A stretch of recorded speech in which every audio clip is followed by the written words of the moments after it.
Hello everyone, my name is Saima Khan and I have secured an All India rank of 165 in Civil Services Examinations 2023. Now a lot of students come and ask me that what should be the preparation strategy for 2025, 26 or 27, those who are in college. So here's a small video on what are the bases and what are the basics and what are the fundamental strategies that you can follow for your next attempt. And in this video we will see go through all the three stages of prelims, mains and interview.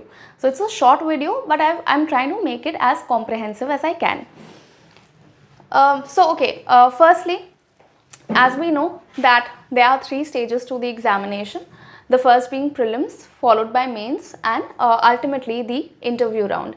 In prelims, you have two papers. One is of GS, which includes your general studies subjects like environment, then you have science and technology, polity, economics, history, and CSAT is again a qualifying examination which includes English, logical reasoning and maths. Of late, we are seeing a pattern that CSAT is becoming increasingly difficult. So earlier, a lot of students would easily qualify in CSAT, but now you need to give it more effort. Coming to mains, you have a 1750 marks. The entire mains is of 1750 marks, which includes your essay paper. There are 4 GS subjects, GS 1, 2, 3, 4, and then you have 2 optional papers, and there are 2 compulsory papers, one which will be English, the second being whatever language that you choose. So for instance, I chose Hindi, so my compulsory papers were English and Hindi. And finally, we have an interview round of 275 marks.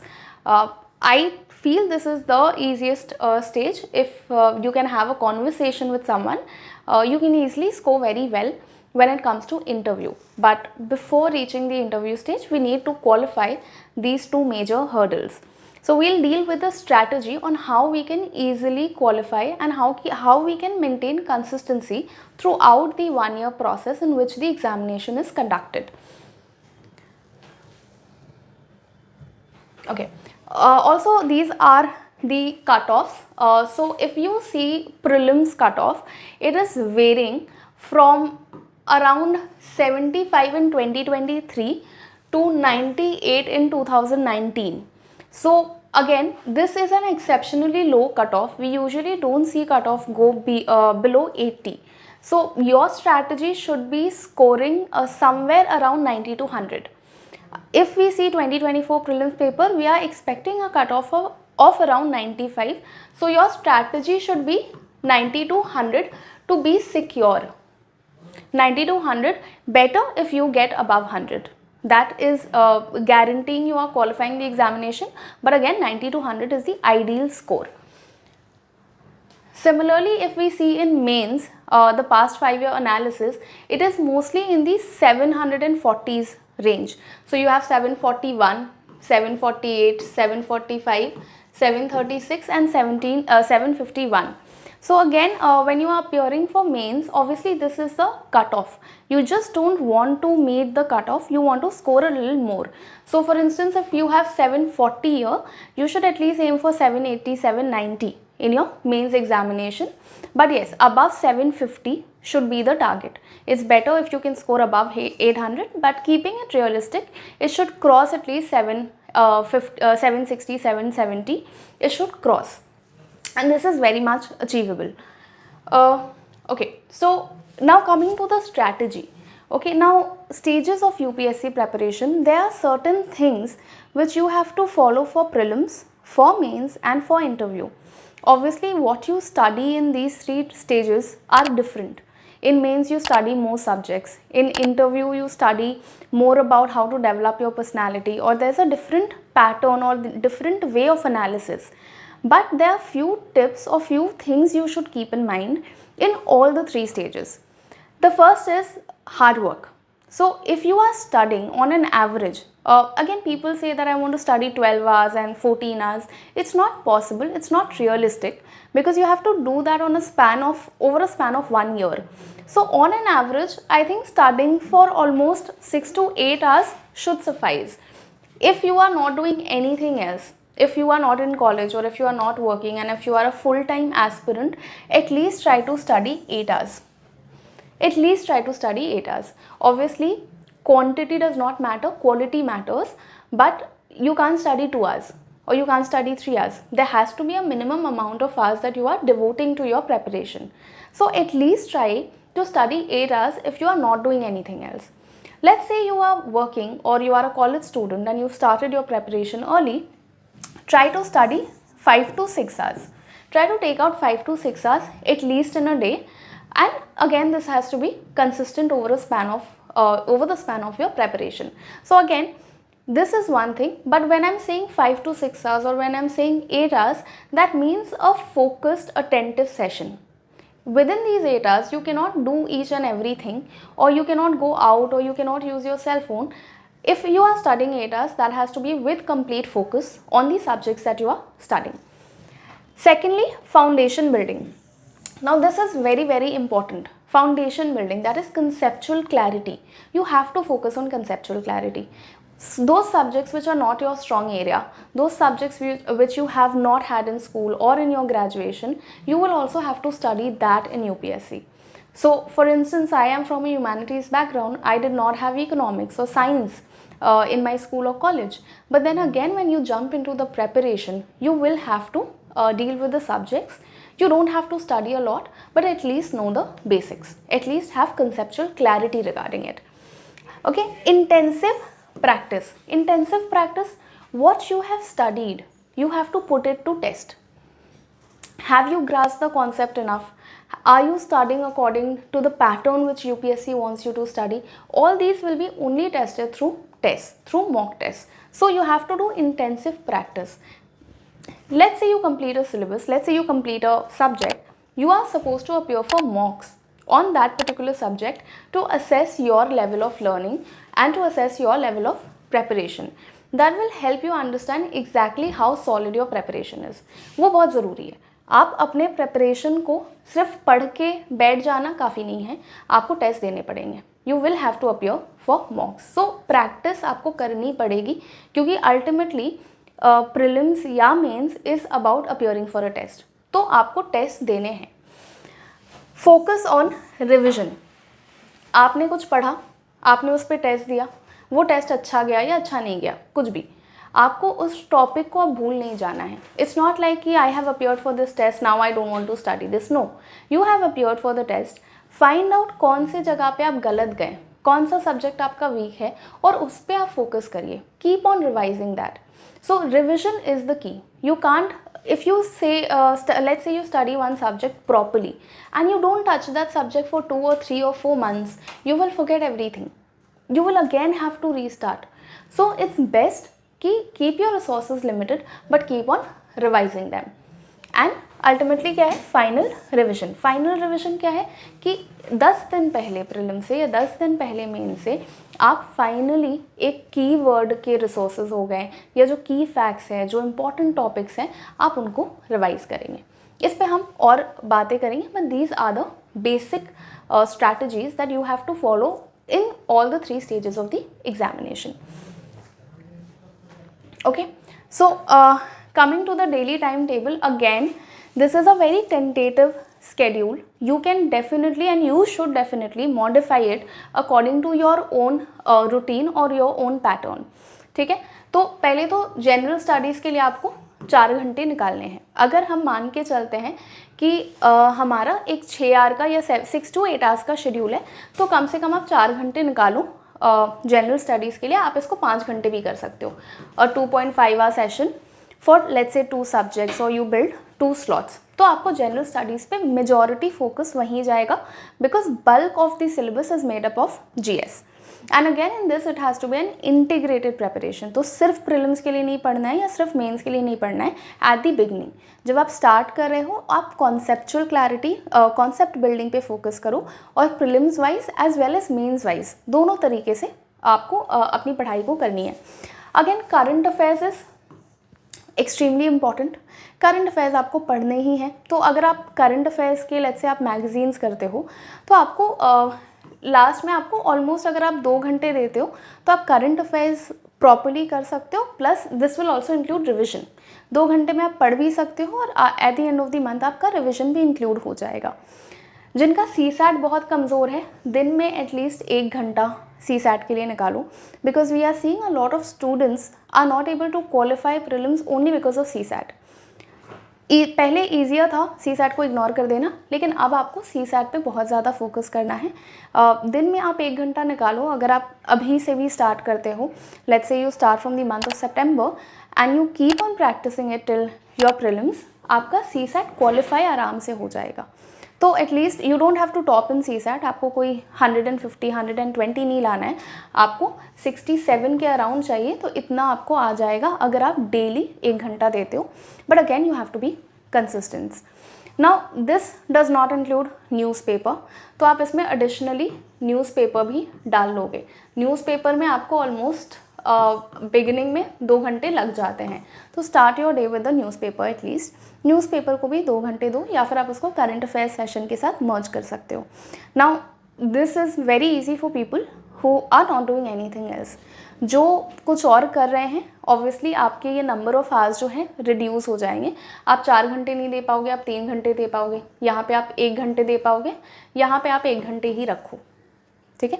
तो obviously आप इससे ज़्यादा time नहीं निकाल सकते हो। But my suggestion is that no matter the number of hours that you are giving to these 3 slots should be study daily.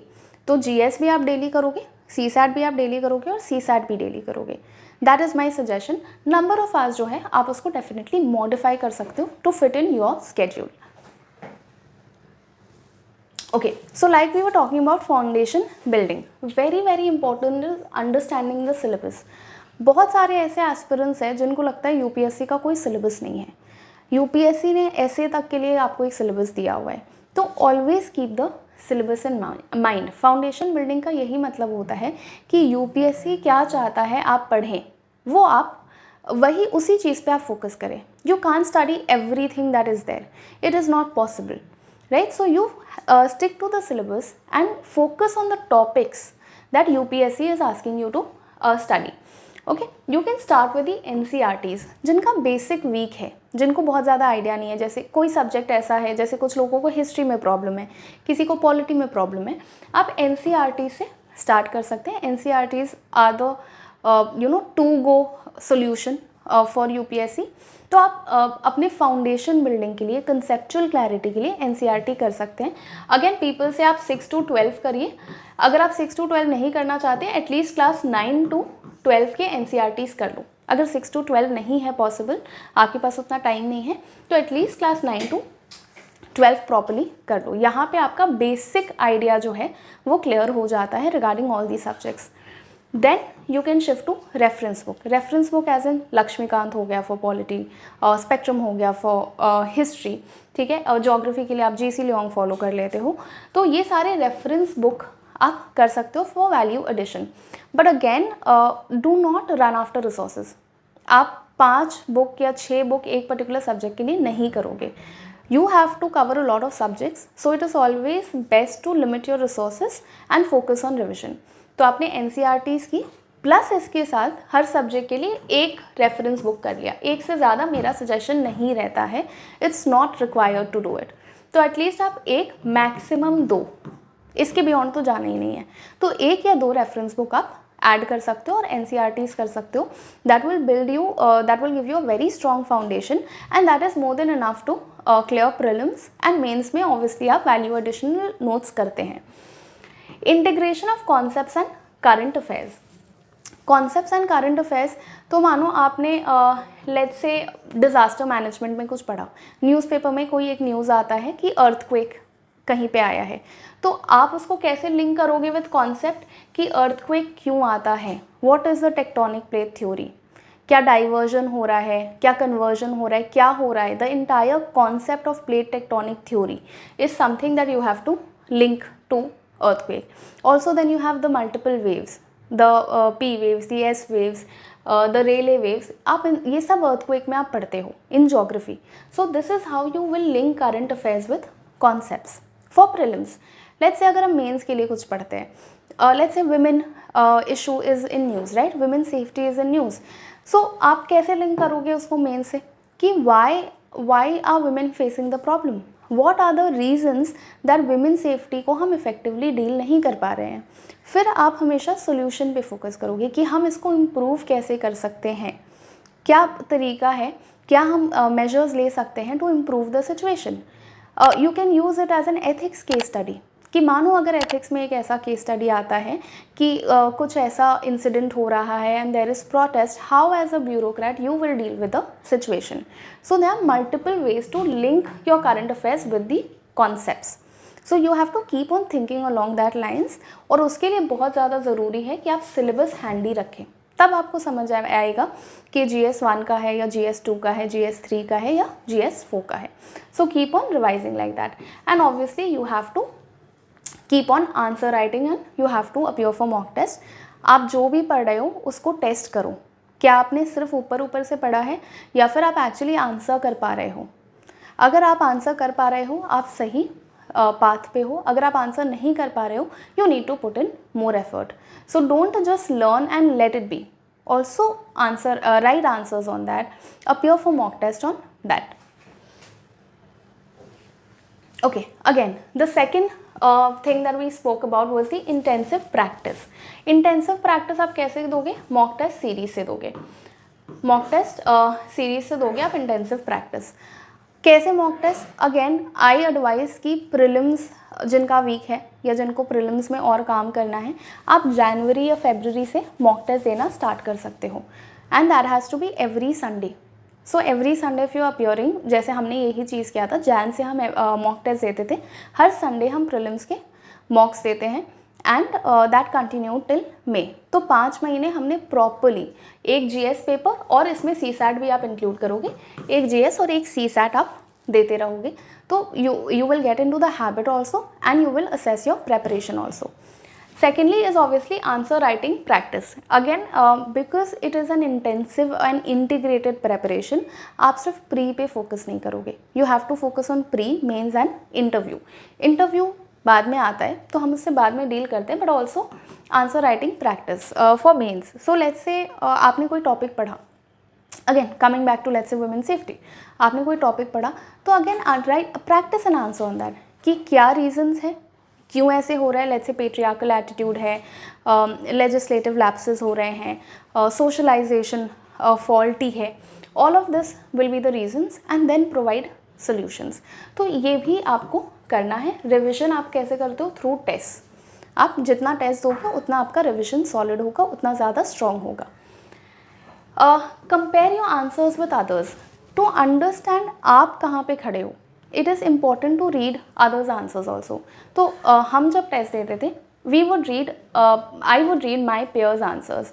उनके answers में आपको कुछ कुछ बहुत अच्छे पॉइंट्स मिलेंगे जो शायद आपने नहीं सोचा होगा, जो शायद आपके दिमाग में नहीं आया होगा। So you add that in your answer and when you are revising these papers you can revise the concepts that they have added and then you can inculcate it into your next next mock. तो जब भी आप compare करते हो आप सिर्फ compare मत करो या उनके आंसर्स रीड मत करो, वहाँ पे ऐसे जो पॉइंट्स हैं जो आपको लगता है आप नहीं सोच पाए हो, आप उसको भी कहीं पे लिख लो, उसका भी एक एक पूल बना लो और उसको भी रिवाइज करते रहो।